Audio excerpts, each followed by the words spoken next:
The men who made Florence the richest city in Europe, the bankers and wool merchants, the pious realists, lived in grim defensive houses strong enough to withstand party feuds and popular riots. They don't in any way foreshadow the extraordinary episode in the history of civilization known as the Renaissance. There seems to be no reason why suddenly out of the dark streets and forbidding stone facades there arose a building as light and delicate as the Pazzi Chapel. By its rhythms and proportions and its open, welcoming character, it totally contradicts the dark Gothic style that preceded it and, to some extent, still surrounds it.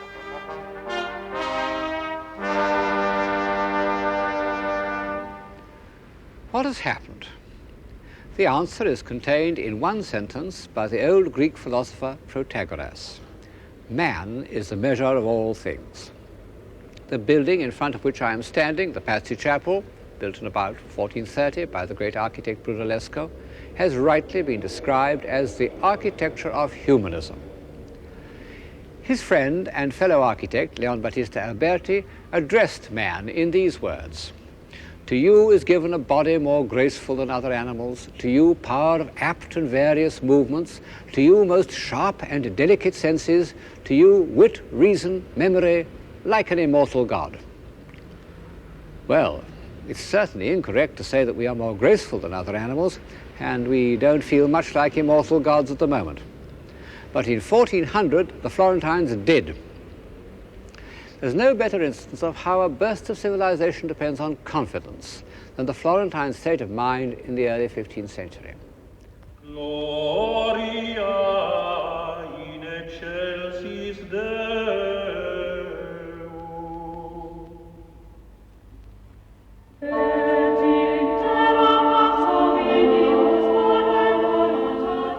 Where did it come from, this light economical style, which is unlike anything before or since?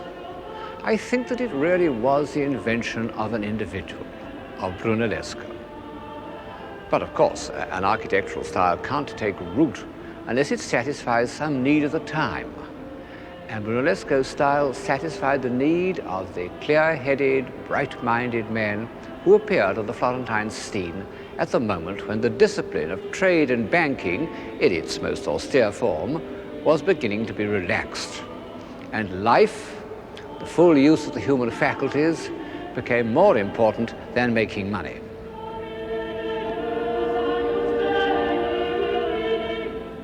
People sometimes feel disappointed the first time they see the famous beginnings of Renaissance architecture, the Pazzi Chapel, the old sacristy of San Lorenzo, because they seem so small. Well, so they are, after the great monuments of Romanesque and Gothic architecture. They don't try to impress us or crush us by size and weight, as all God-directed architecture does. Everything is adjusted to the scale of reasonable human necessity.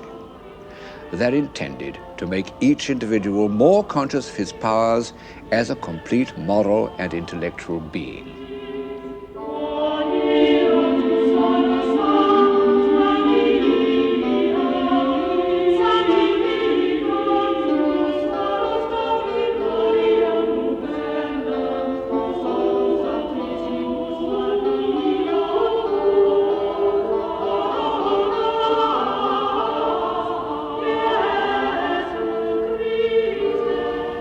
The dignity of man. Today, those words die on our lips. But in 15th century Florence, their meaning was still fresh and invigorating. One of the second generation of humanists, named Manetti, wrote a book entitled On the Dignity and Excellence of Man. And this is the concept that Brunelleschi's friends were making visible. The grandest of all these testimonies to the dignity of man is by Masaccio, in the series of frescoes he painted in the Church of the Carmine.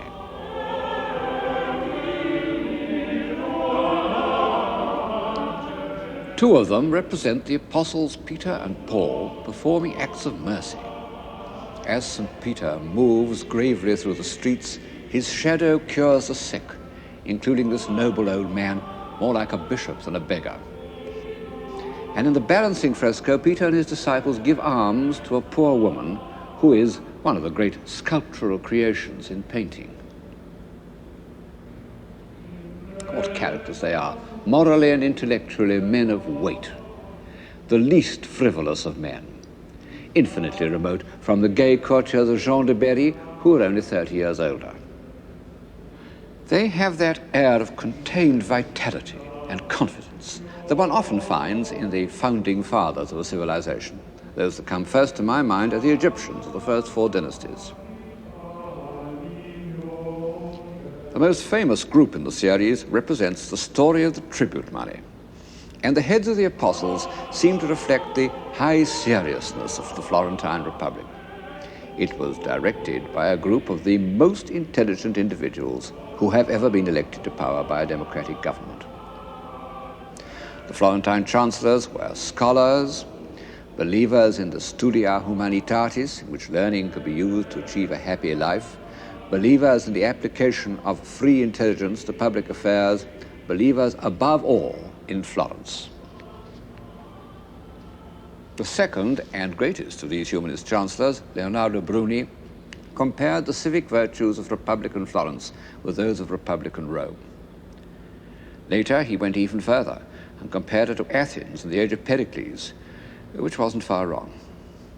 As I've said before, all the great ages of civilization have seen themselves as part of history, both as heirs and as transmitters. And on Bruni's tomb in the church of Santa Croce are inscribed the words, "History is in mourning."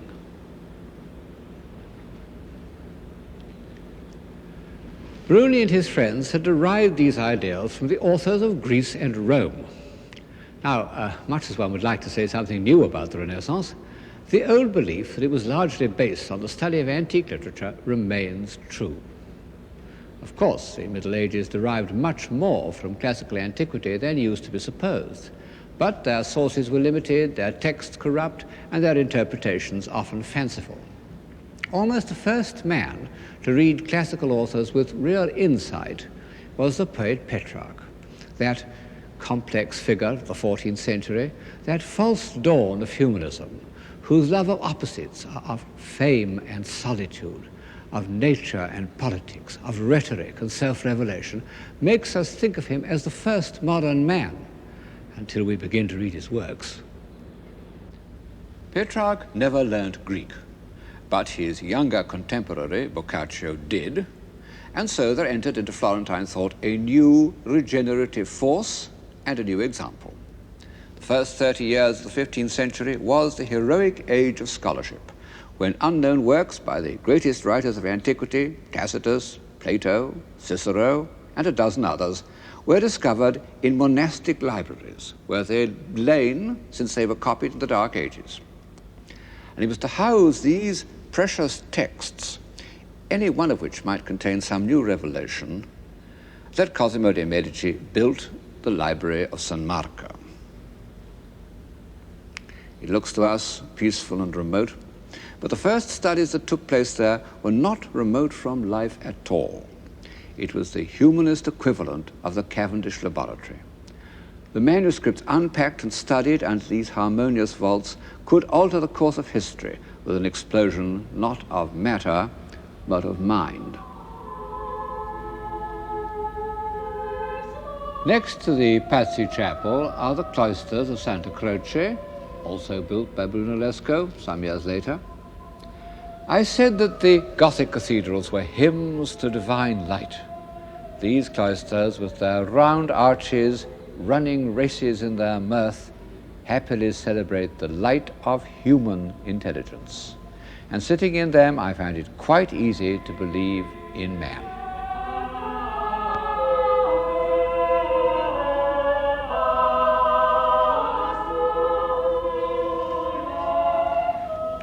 When I first came here nearly 50 years ago, I felt this is my true center. Well, twice it seemed that they were lost. Once at the end of the German occupation, and once when the floods came and there were fishes swimming where my feet are in the ambulatory. But so far, the forces of destruction have been defeated. Clarity, economy, elegance. These are the qualities that give distinction to a mathematical theory. And no doubt early Renaissance architecture is based on a passion for mathematics, particularly for geometry. Of course, Gothic architects had designed on a geometrical basis, but it had been of immense complexity, as elaborate and as logical as scholastic philosophy. Nothing can be more geometrical than the Florentine baptistry, which is one of the earliest buildings in the city. But the Renaissance added to this tradition of design all sorts of philosophical notions, including the idea that these forms must be applicable to the human body, that each, so to say, guaranteed the perfection of the other. There are dozens of drawings and engravings to demonstrate this proposition, of which the most famous is by Leonardo da Vinci. Mathematically, I'm afraid it's really a cheat, but aesthetically it has some meaning, because the symmetry of the human body and the relation of one part of it to another do influence our sense of normal proportion. And philosophically, it contains the germ of an idea which might save us, if we could really believe it, that through proportion we can reconcile the two parts of our being, the physical and the intellectual. The same approach was applied to painting in the system known as perspective, by which it was thought that by mathematical calculation one could render on a flat surface the precise position of a figure in space. And this, too, seems to have been invented by Brunelleschi. But we can see it best in the works of his two friends, Alberti and Donatello, whose low-relief sculpture is really a kind of painting. Alberti's Jacob and Esau on the famous baptistry doors shows perspective used to achieve a spatial harmony that has almost a musical effect. Donatello's relief of St. Anthony of Padua curing a boy's leg shows the other use of perspective, to heighten emotion by a more intense awareness of space.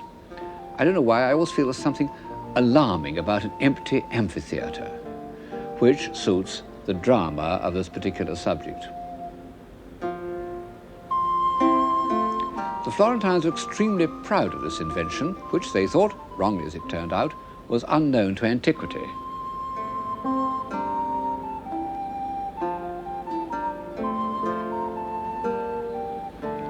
But has it anything to do with civilization? Well, when it was first invented, I think it had. The belief that one could represent man in a real setting and calculate his position and arrange figures in a demonstrably harmonious order.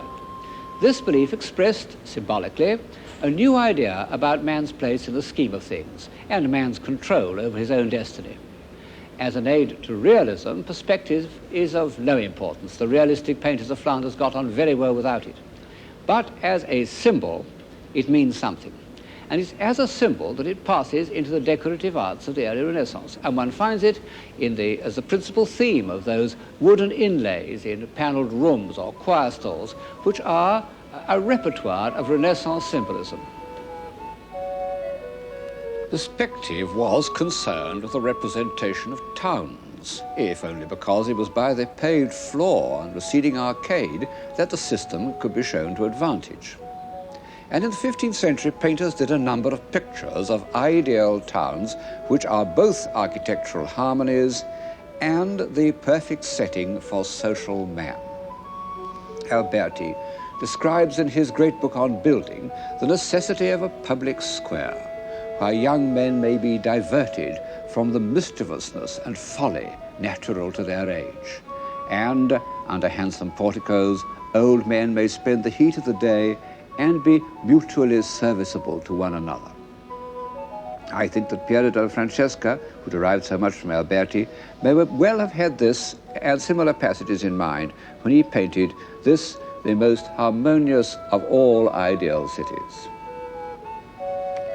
The early Florentine Renaissance was an urban culture, bourgeois, properly so-called.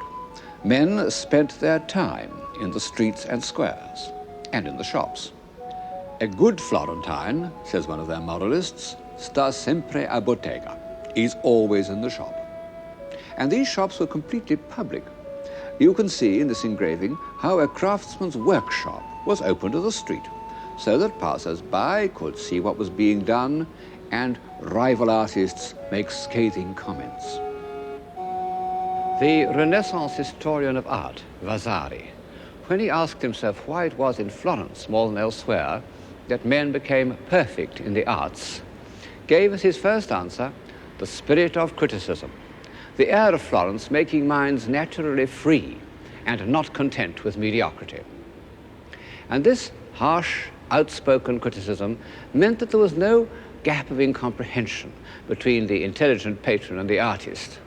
Our contemporary attitude of pretending to understand works of art in order not to appear Philistines would have seemed absurd to the Florentines. They are a tough lot. Many people since Bruni in 1428 have compared them with the Athenians, but the Florentines were more realistic. Whereas the Athenians loved philosophical argument, the Florentines were chiefly interested in making money and playing appalling practical jokes on stupid men. However, they had a good deal in common with the Greeks. They were curious, they were extremely intelligent, and they had, to a supreme degree, the power of making their thoughts visible. I hesitate to pronounce the much abused word beauty, but I can't think of a substitute.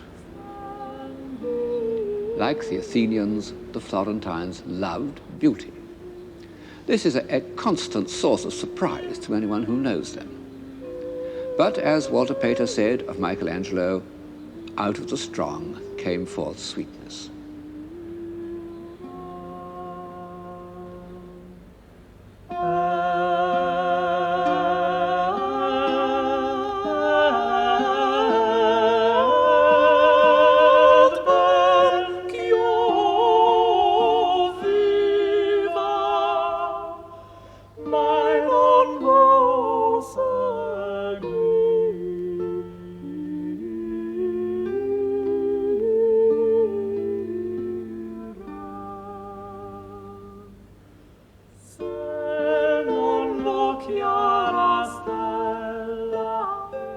Donatello paid an even more direct tribute to the antique concept of beauty in his bronze David. The body is almost disturbingly physical, and the head is derived from that of the great male beauty of the ancient world, the Emperor Hadrian's beloved, Antinous, although with a sharper Florentine accent that makes it far more attractive. Donatello's David stands in the hall of the Bargello, once a court of justice and a prison, now a museum, but still quite a good place to get the flavor of 15th century Florence, because it not only contains great works of the Florentine imagination, like the David, but also the portraits of famous Florentines. There were a few likenesses of individuals in the 14th century, Dante, Petrarch, Charles V of France, Jean de Berry, but they were exceptional. As a rule, medieval people were presented to the eye as figures that symbolized their status. The painter of the Spanish chapel in Santa Maria Novella, although he included so much lively detail, made his popes, kings, and bishops into stereotypes. Their status would have been recognized all over the Gothic world.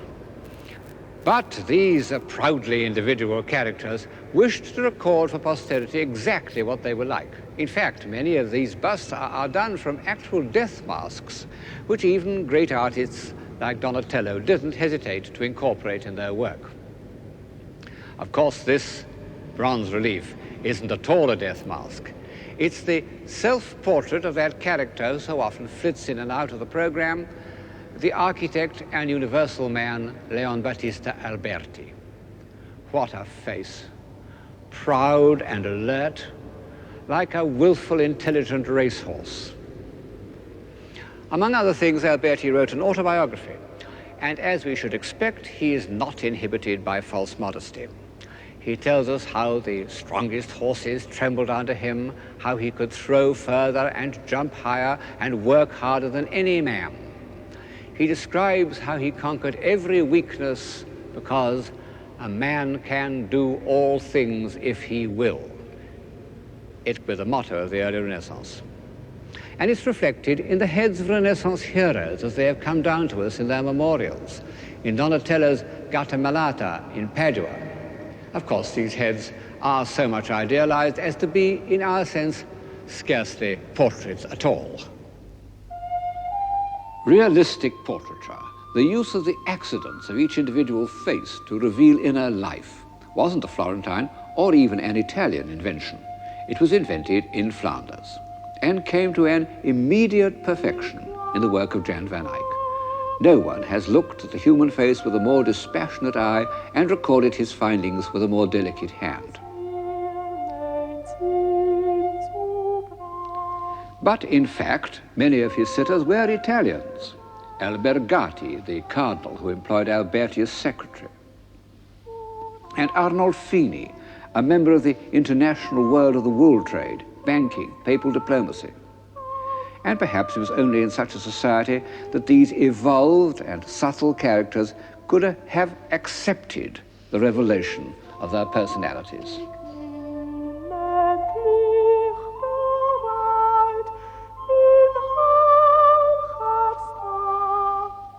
Van Eyck's exploration of personality extended beyond the face. He shows people in their setting and lovingly records the details of Arnolfini's daily life, his wooden patterns for walking in the muddy streets of Bruges, his little dog of nameless breed, his wife's elaborate sleeve, his own fur-lined cloak and convex mirror, and above all, his splendid brass chandelier.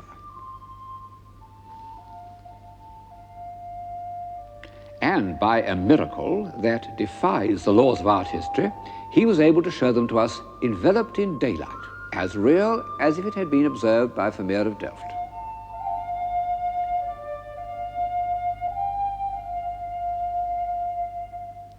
This sensibility to atmosphere the Florentines never attempted. They were a sculpture-minded people. But in their portrait busts, they came to achieve an almost Flemish realism. How like these Florentine worthies are to the confident faces that we see in Victorian photographs.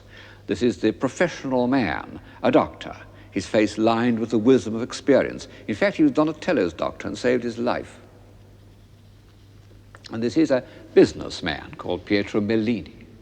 A character in one of Alberti's dialogues says, "A man cannot set his hand to more liberal work than making money. For what we sell is our labor. The goods are merely transferred."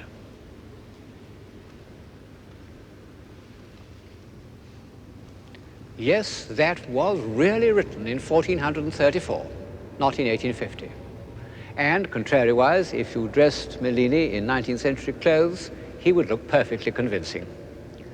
But this atmosphere of liberal materialism is less than half the story. After the middle of the 15th century, the intellectual life of Florence took a new direction, very different from the robust civic humanism of the 1430s. Florence had ceased to be a republic in anything but name, and for almost 30 years it was virtually ruled by that extraordinary character, Lorenzo de' Medici. His father and grandfather had prepared the way for him by their activities as bankers. He himself was no financier. He lost a great part of the family fortune. But he was a politician of genius who could distinguish between the reality of power and its outward trappings. The frontispiece of his book of poems shows him in the streets of Florence dressed as a simple citizen, surrounded by girls who are singing his ballads. What a contrast is this modest printed page to the rich manuscripts of the Duke of Berry. In fact, Lorenzo was a good poet and a most admirable patron of other poets, also of scholars and philosophers, but he wasn't much interested in the visual arts, and the paintings by which his period is remembered were commissioned by his cousin Lorenzino. And it was for Lorenzino that Botticelli painted the works in which the Florentine sense of beauty appears in its most evolved and peculiar form, the Spring and the Birth of Venus. In the earlier of them, the Spring, the subject is derived from Ovid, but this classical inspiration is given a new complexity by memories of the Middle Ages. The pagan divinities sway before a background of leaves like a Gothic tapestry. What a marvelous feat of the imagination. As for the heads, they're a discovery of beauty that means much more to us than the full, smooth oval of antiquity. Ecco la primavera che il cor fa rallegrare, tempe da innamorare e star con lieta cera. Nove già l'aria e tempo che pur chiama allegrezza. In questo vago tempo ogni cosa ha vaghezza. L'erbe con grande freschezza e fior coprono i prati e gli arbori adornati sono in simil maniera. Nove già l'aria e tempo che pur chiama allegrezza. In questo vago tempo ogni cosa ha vaghezza.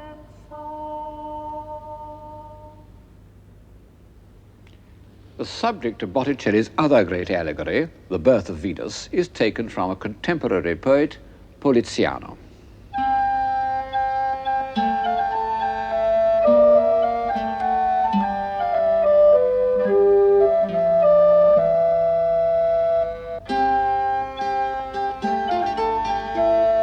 Poliziano was part of a group of subtle Florentines who were inspired by the late Greek philosophers known as Neoplatonists. And it was their hope they might reconcile these pagan philosophers with Christianity. And so Botticelli's Venus, not at all the amorous strumpet of paganism, is pale and withdrawn and dissolves into his image of the Virgin Mary.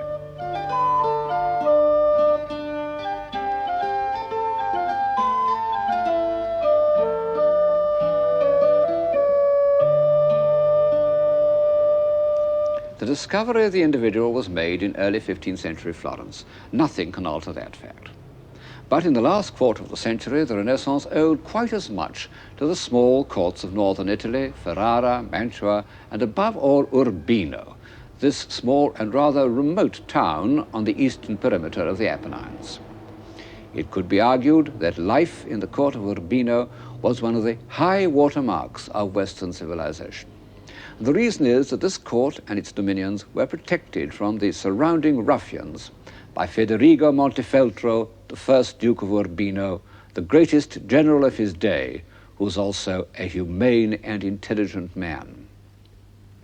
And the town itself, with its soft pink bricks, so different from the harsh stones of Florence, seems to reflect the same feeling of humanity.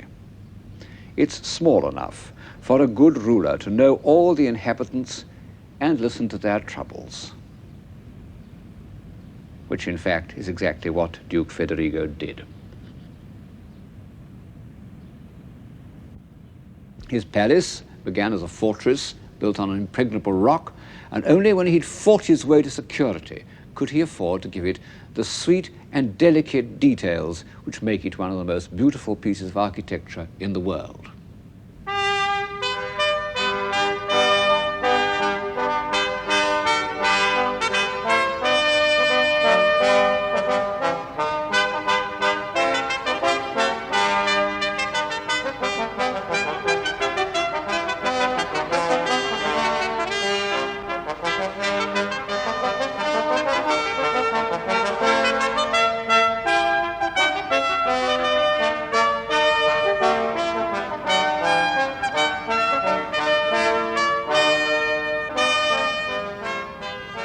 The Palace of Urbino has a style of its own. The arcaded courtyard, where I'm standing now, isn't speedy and springy like Brunelleschi's cloister, but calm and timeless. And the rooms are light and airy, and so perfectly proportioned that it exhilarates one to walk through them. In fact, I think the interior is the most beautiful in the world, and the only palace that I can go round without feeling oppressed and exhausted.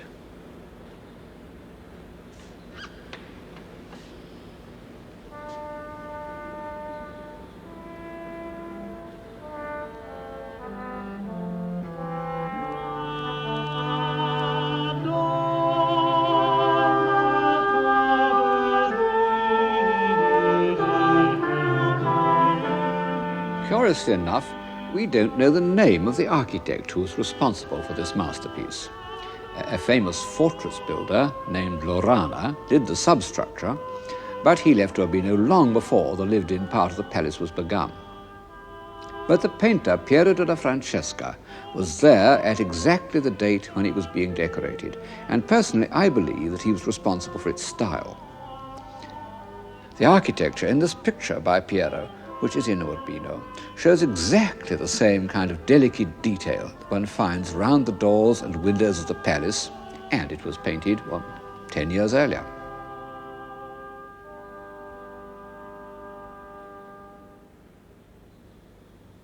However, I think that the noble proportions and the whole sense of space must reflect the character of the Duke himself. His biographer, named Vespasiano di Bistici, refers again and again to the Duke's humanity. He asked the Duke, what is necessary in ruling a kingdom? The Duke replied, essere umano, to be human. Whoever invented the style, this is the spirit that permeates the palace of Urbino.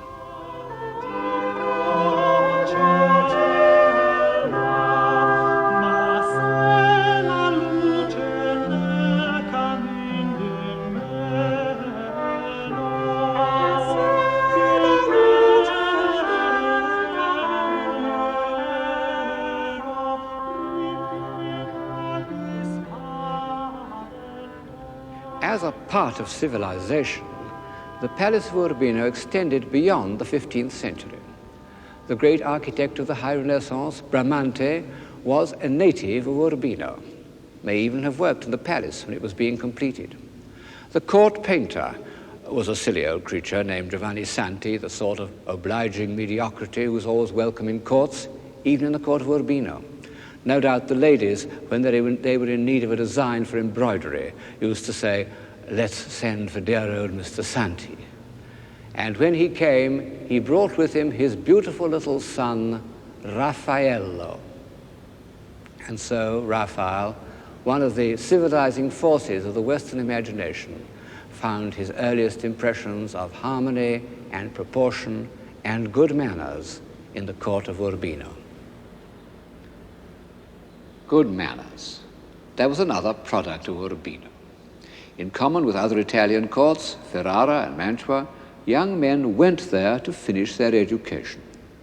They learned to read the classics, to walk gracefully, speak quietly, play games without cheating or kicking each other on the shins. In short, to behave like gentlemen.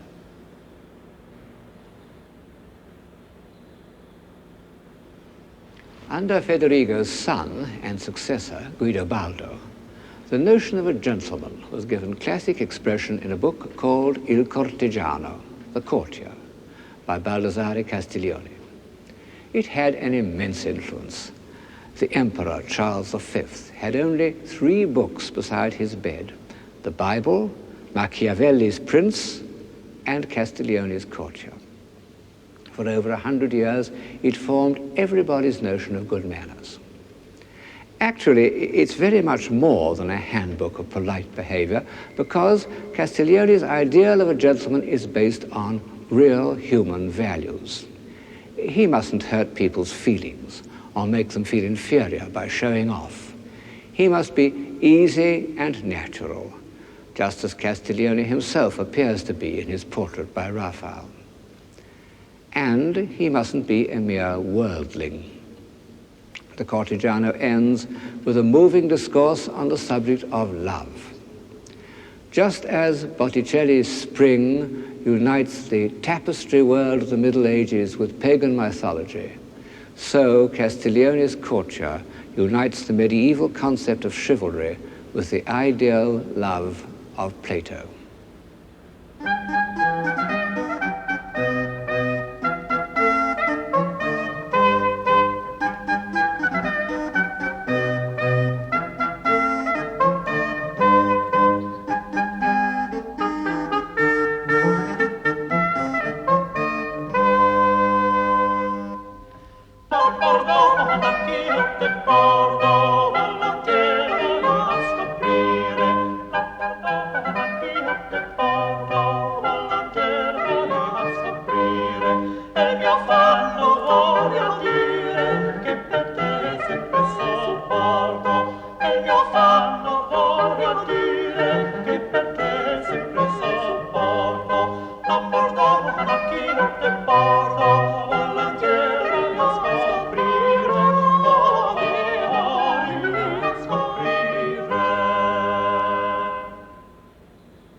no doubt that the court of Urbino, under both Federigo and Guidobaldo, was a high point in the history of civilization. And the same is true, in a lesser degree, of the court of Mantua. The palace of Mantua lacks the exhilarating lightness and lucidity of the palace of Urbino, but it contains one room in which, more than anywhere else perhaps, one can get an idea of civilized life in an Italian court. It's the room decorated by the court painter Andrea Mantegna.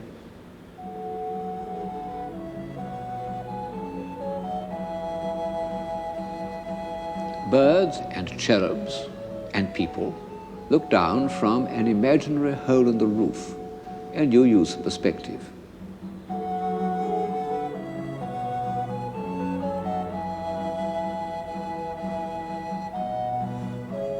Then come painted busts of Roman emperors,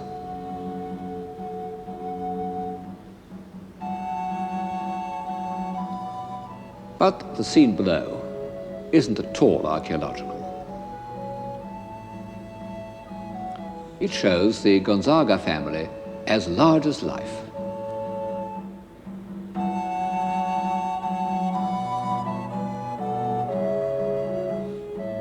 Also their dogs.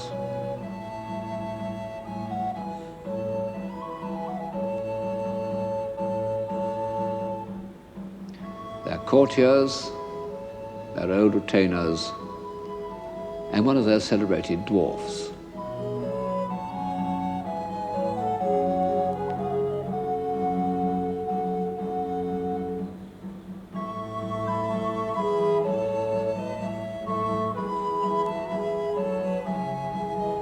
In spite of the formidable frontality of the Marchioness, the spirit of the whole group is extremely natural. The little girl asks if she may eat an apple, but her mother is interested to know what news the Marquis has just received from his secretary. And in fact, it is good news that their son has been made a cardinal.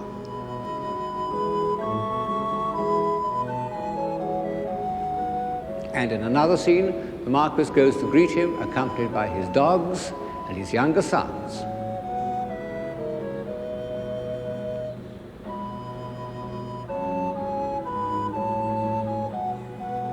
What an agreeably informal reception. One of the younger children holds his hand, and the little boy takes the hand of his elder brother. It's still without the odious pomposity that was to grow up in Europe during the next century and reach its zenith at Versailles. I'm bound to say that even Mantegna has not been able to make the newly created cardinal look like a very spiritual type, which reminds one of the obvious fact that this kind of social organization depended entirely on the individual characters of the rulers. In one state is Sigismondo Malatesta, the wolf of Rimini, who did things that even the most advanced theatrical producer would hesitate to put on the stage. In the neighboring state, Federigo Montefeltro, the God-fearing father of his people, and yet both of them employed Alberti, and both were painted by Piero della Francesca. Federigo was a lover of books, who made the Palace of Urbino into one of the finest libraries in Italy. But when he read them, he left his armor on, and he needed to. This was one of the weaknesses of Renaissance civilization. And the other, no less obviously, was that it depended on a very small minority. Even in Republican Florence, the Renaissance touched relatively few people. And in places like Urbino and Mantua, it was practically confined to the court. This is contrary to our modern sense of equality.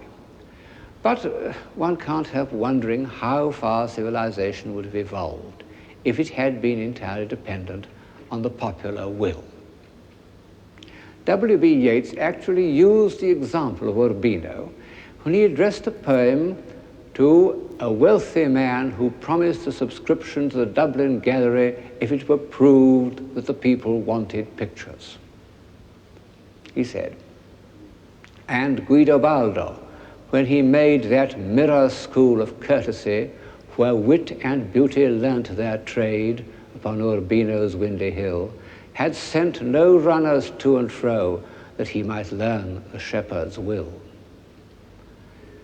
One may not like courts, I don't much like them myself.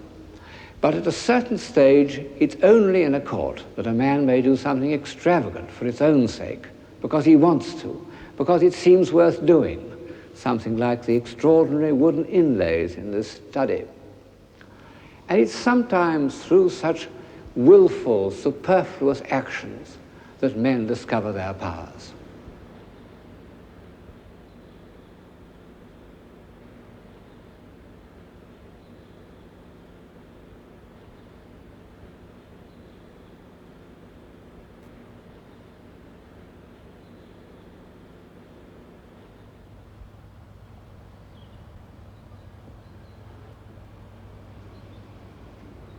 All the same, as one walks through these splendidly extravagant rooms, one can't help thinking, what about the people in the fields? All those shepherds who Mr. Yeats rightly supposed that Guidobaldo did not consult on matters of taste and good manners. Could they not have had a kind of civilization of their own? Well, there is such a thing as a civilized countryside. Looking at the Umbrian landscape with its terraces of vines and olives and the dark vertical accents of the cypresses, one has the impression of timeless order. There must have been a time when it was all forest and swamp, shapeless, formless. And to bring order out of chaos is a process of civilization. But of this timeless rustic civilization we have no record beyond the farmhouses themselves, whose noble proportions seem to be the basis of Italian architecture. And when Renaissance artists looked at the countryside, it was not as a place of ploughing and digging, but as a kind of earthly paradise.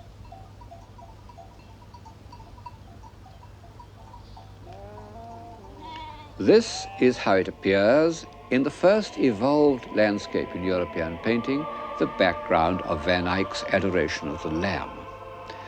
The foreground is painted with a medieval sharpness of detail, but our eye, passing over the towers and dense greenery of laurels and palms, floats into a gleaming distance.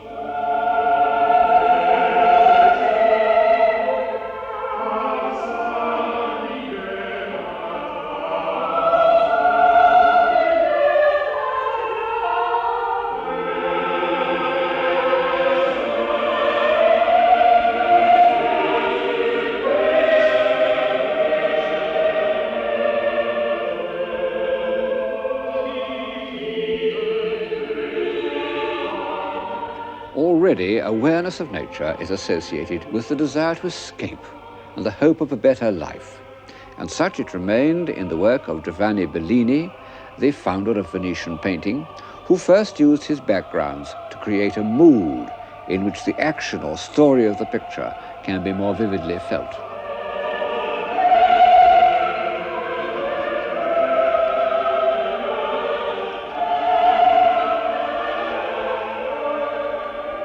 Bellini was a religious painter. His landscapes intensified the traditional subjects of Christianity. His pupil, Giorgione, was to extend the humanization of landscape to contemporary life. And in this picture, he has discovered, or I suppose one should say rediscovered, one of the comforting illusions of civilized man, the myth of Arcadia. Of course, it is only a myth. Country life isn't at all like this. And even on a picnic, ants attack the sandwiches and wasps buzz round the wine glass. But Giorgione has shown us how fundamentally pagan it is. This Arcadia is as much a tribute to antiquity as were the republican virtues of the Florentine humanists, and as much part of the rediscovery of man, but in his sensual rather than his intellectual nature. With Giorgione's picnic, the balance and enjoyment of our human faculties seems to achieve perfection. But in history, all points of supposed perfection have a hint of menace, and Giorgione himself discovers it in that mysterious picture known as the Tempesta.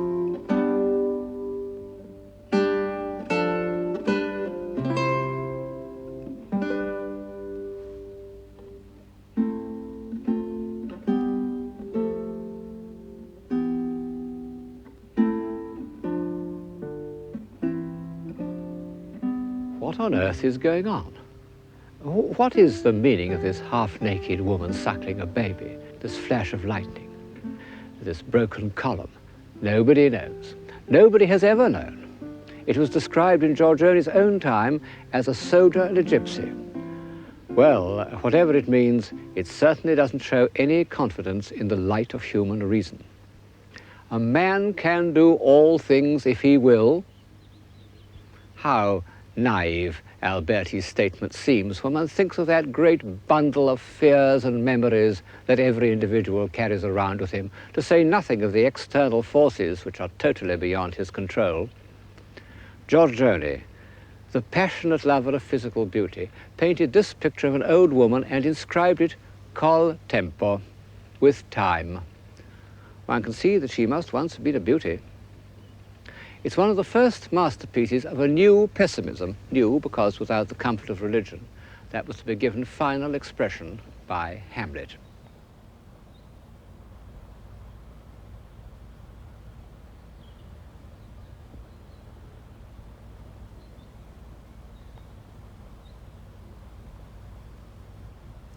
Truth is, I suppose, that the civilization of the early Renaissance was not broadly enough based. The few had gone too far away from the many, not only in knowledge and intelligence, this they always do, but in basic assumptions. When the first two generations of humanists were dead, their movement had no real weight behind it. And there was a reaction away from the human scale of values. Fortunately, they left in sculpture, painting, and architecture their message to every generation that values reason, clarity, and harmonious proportion, and believes in the individual.